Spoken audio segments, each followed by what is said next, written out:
What if the hand you lift a neighbor with is the one that gets bitten before sunset?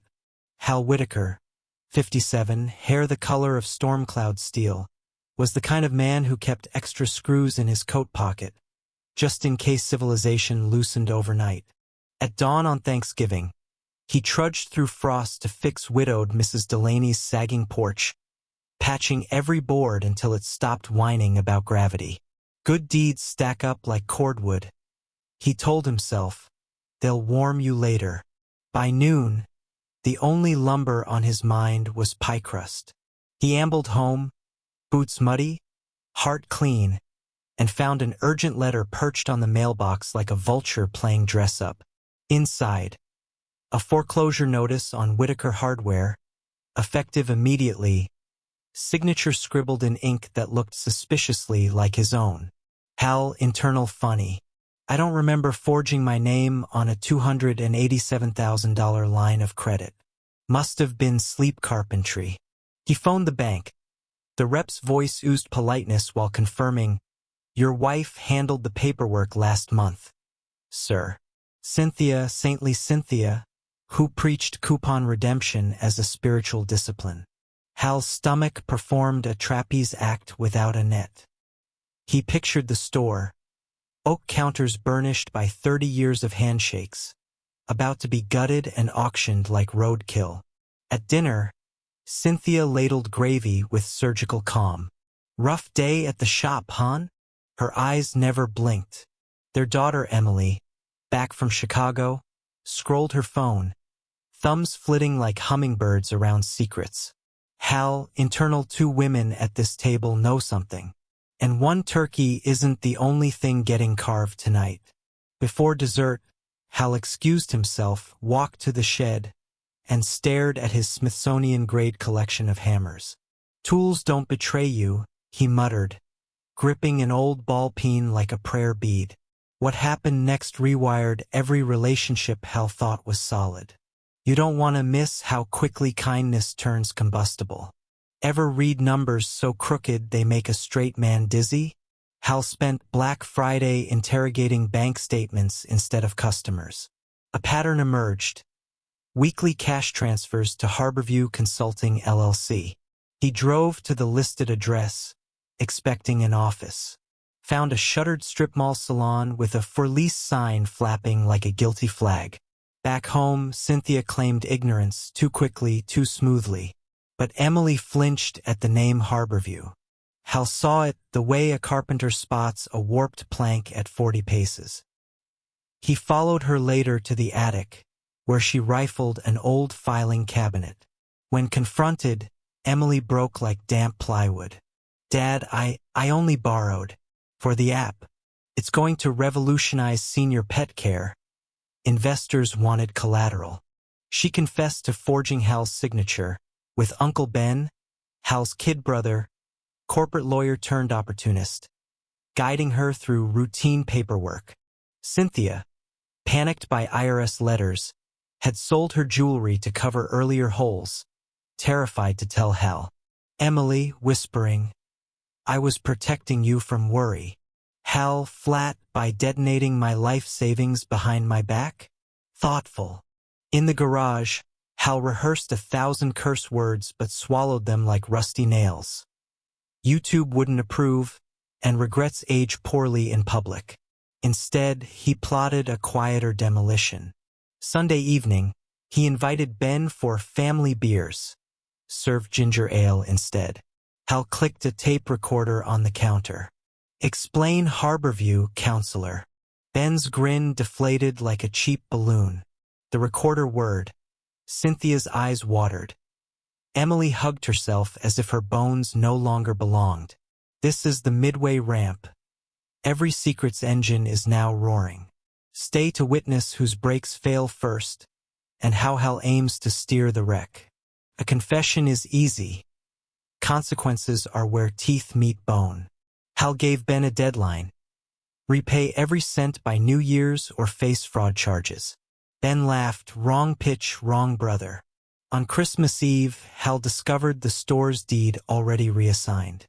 Ben had anticipated threats and accelerated the sale to a shadow buyer. Snow fell like shredded contracts as Hal broke the news to his staff.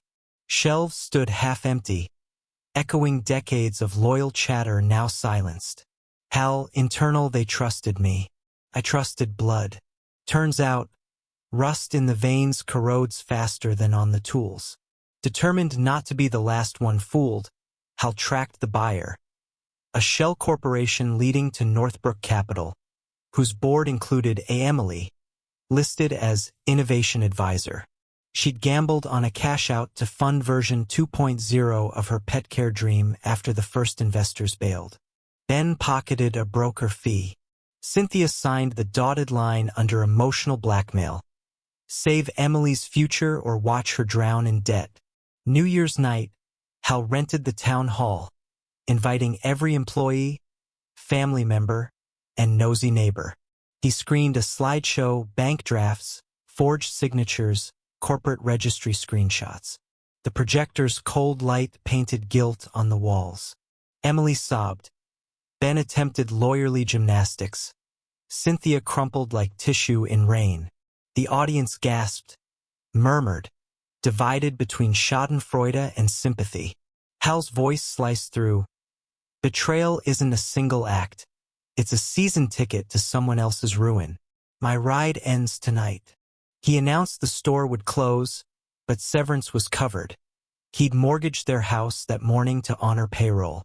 Hal, internal, if dignity's expensive, I'll pay retail. You think rock bottom is flat?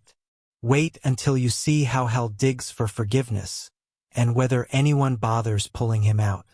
Can a shattered family build anything sturdier than the wreckage they caused? January thaw dripped from gutters when Emily showed up at the empty hardware store, cardboard box in hand. Inside lay a cashier's check, Ben's sports car liquidated. Emily's app shares sold to a competitor, Cynthia's heirloom ring bought back from the pawnshop. The total covered the fraudulent loan plus interest. She slid the box across the scarred counter. Emily, voice trembling, no pitch deck this time. Just restitution. If you never speak to me again, I'll understand. Hal lifted the ring, its tiny diamond dull under fluorescent gloom. A pebble that started an avalanche, he mused. He remembered teaching Emily to ride a bike on this very floor after hours, her handlebars taped bright pink. Betrayal hadn't erased those Saturdays. It only graffiti tagged them with pain. He spoke quietly. Money patches holes, kid, but it doesn't rebuild trust. That takes lumber. You mill yourself, one board at a time. He placed the ring in his pocket but left the check untouched. I'll cash it. The rest, time will tell. Days later, Hal signed papers to reopen Whitaker Hardware as a cooperative owned by its employees. He'd stay on as mentor, wages equal to everyone else. Cynthia, after weeks of counseling, joined the co-op's bookkeeping team under external audit supervision. They attended sessions together, learning to argue without arson. Ben, disbarred and selling used boats 3 counties over. Hal mailed him a postcard. Hope the hulls don't leak like your ethics. No return address. On the first morning the co-op opened, Hal flipped the welcome sign, inhaled the scent of cedar shingles stacked near the door, and felt something unexpected. A sliver of gratitude embedded in the scar tissue. Hal, internal trust rebuilt isn't factory new. It's reclaimed wood, knots, cracks, stories preserved. Stronger if you respect where it cracked before. In the parking lot, Emily planted a community garden where the old delivery bay had stood. She waved timidly. Hal waved back. No hugs, not yet. But the soil was tilled, seeds in hand, and spring was patient. What if a brand new board cracks before you've even pulled the old screw? Spring drifted in smelling of wet sawdust, and the Whitaker and Partners co-op finally posted its first profit. The till chimed like a child's xylophone. Even the auditor's spreadsheets smiled. That same day, a gleaming billboard rose at the town line. BuildSphere home supplies at wholesale prices. A chain powered by algorithms and corporate handbooks had come to swallow local craftsmen like a giant gulping peas. Hal held steady in public, yet at night he lay awake listening to shutters bang. Is this still your store? Or just a coffee break before the next fall? Buildsphere played rough. Within a week, it poached 2 of Whitaker's best stockhands with promises of health insurance and gym passes. 3 days later came the Good Neighbor Drive. Free nails for every resident. Those nails undercut the co-op's prices to the bone. Emily, now a volunteer marketer, pitched a countermove. Let's give people skill, not a discount. The tiny showroom filled with neighbors eager to learn how to silence squeaky steps or trim a door. A local TV crew caught Hal smiling, holding a handplane like a microphone of dignity. That evening someone hacked the co-op's website and dumped the entire bookkeeping ledger onto the town forum. Profits, debts, supplier codes, everything. Buildsphere denied involvement, but its store manager, Tom Reed, Hal's old schoolmate, wore a grin that looked tailor-made for lockpicks. Hal, to himself, betrayal these days comes in branded t-shirts, not masks. A late-night member meeting boiled. Joe the carpenter shouted for a fire sale price slash. May the bookkeeper wanted a loan. Teenage intern Caleb proposed live stream tutorials instead of a price war. Hal sharpened a pencil as if it were a knife and listened. At dawn he gave his verdict. We won't dump prices. We'll teach folks that a cheap screw snaps in a frost and bad advice crumbles walls. Our weapon is lifetime backing. His voice quavered, his gaze didn't. They launched the lifetime advice guarantee. Buy a screw, earn free calls to a master if anything goes wrong. People hesitated, tested, then told their neighbors. Buildsphere fired 3 more ad salvos, yet its warehouse cathedral never matched the draw of human counsel. But by closing time, the supplier catalog and the cloud server password were missing from Emily's computer. Hal, to himself, will the daughter who's already stepped on one rusty nail do it again? The data is gone. Suspicions thicken. The new competitor seems blind. Yet somebody inside is stacking the deck. Stay to learn where the pendulum of trust will swing next. How many skulls can the hammer of mistrust crack before you find the real fracture? A dawn smell of ozone and panic pulled Hal to a burning warehouse. Firefighters battled flames while warranty slips melted like candles. Cameras had been neatly disabled. From the ashes jutted a warped sign. Service beats discounts. The detective asked whether Hal had enemies. Hal could name them, but one worm gnawed deeper than the rest. A straight dirt road ran from Buildsphere to the charred shed, across the field where he and store manager Tom Reed had played as boys. Yet the trap snapped elsewhere. An IT log showed a midnight data upload from Emily's laptop, matching the moment the cameras died. Buildsphere's server received the same packet 20 minutes later. Hal whispering you again. Emily, white-faced. I had nothing to do with the fire. Tom just wanted sales stats, said he was studying the co-op model. I thought it was honest research. Trust seemed newly bought, wrapped in market benefits, and thrown into the blaze. That evening the town meeting demanded a scapegoat. The mayor urged calm, but smoke still flavored the air with blame. Tom Reed arrived pressed and polished, lawyer in tow, offering Hal a Buildsphere franchise in the spirit of friendship.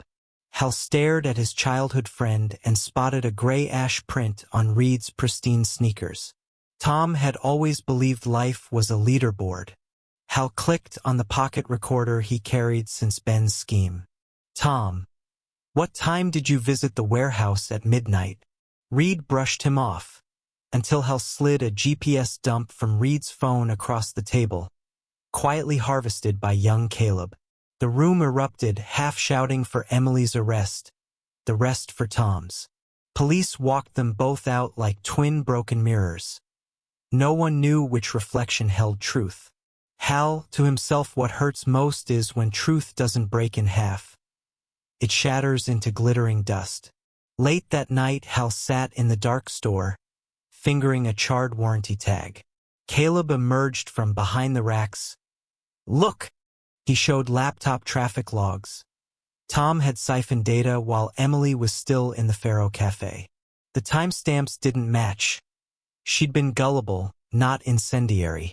Police soon found a fuel can in Reed's trunk and, on his lawyer's desk, a bonus contract payable if the co-op folded. Emily walked free by dawn. Accessory by negligence. Nothing more. An acquittal doesn't erase the scar. Can Emily Sand trust smooth like an old board? Or will the split keep spreading? Next chapter reveals the price of one last shot at saving what hasn't burned away. Can you resurrect a house when ash has seeped into the foundation itself? While Tom awaited trial, Buildsphere hurriedly shuttered its branch, abandoning staff like a chess player sacrifices a pawn. The town felt the aftertaste of its cheap nails. They rusted within a month. The co-op, though, teetered. The fire had erased 40% of stock. The insurer stalled. The bank wanted fresh collateral. At a hushed shareholders' meeting, fear perched on every shoulder like a sooty sparrow. Hal rose. I failed you thinking personal honor scares sharks. Sharks don't blush. He proposed a drastic cut. Sell the building, go online, lay off half the crew. Silence rang like an empty hammer. Emily stepped forward. Let me drive a nail right this time. She displayed a signed contract. Her long-refined senior pet care app had sold to a national vet chain. Clause 1. Her entire advance would rebuild the co-op under its own name, becoming that chain's tool supplier for every clinic. The money covered debts and repairs, while the chain would host free workshops in the store, bringing traffic back.